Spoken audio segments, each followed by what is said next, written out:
మళ్ళీ branded liquor ను అందుబాటులోకి తీసుకువచ్చారు. ఈ నేపథ్యంలో దేశంలో పాపులర్ బ్రాండ్ గా ఉన్న కింగ్ ఫిషర్ బీర్ ను కంటైనర్లలో తీసుకొచ్చి గోడౌన్లలో నిల్వ చేశారు.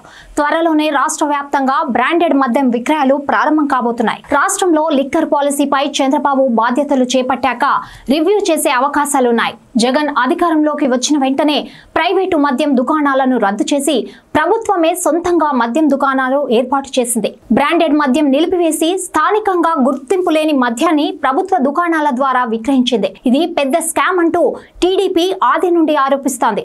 మంత్రులు ముఖ్యమంత్రి మద్యం మాఫియాగా మారారని విమర్శించింది. తాజాగా లిక్కర్ స్కామ్ లో ప్రధాన పాత్ర పోషించినట్లుగా ఆరోపణలు ఎదుర్కొంటున్న ఏపీ బెవరేజెస్ కార్పొరేషన్ మాజీ ఎండీ వాసుదేవరెడ్డి కార్యాలయం ఇళ్లలో సిఐడి అధికారులు సోదాలు నిర్వహించారు. వాసుదేవరెడ్డిపై సిఐడి కేసు నమోదు చేసింది. ఏపీఎస్బీసీఎల్ ప్రధాన కార్యాలయం నుండి దస్త్రాలు, కంప్యూటర్ పరికరాలు, ఇతర పత్రాలను వాసుదేవరెడ్డి ఈ నెల 6న కారులో తరలిస్తుండగా చూశానంటూ కంచికచర్ల వాసి గద్దె శివకుమార్ ఇచ్చిన ఫిర్యాదుపై ఈ కేసు పెట్టింది.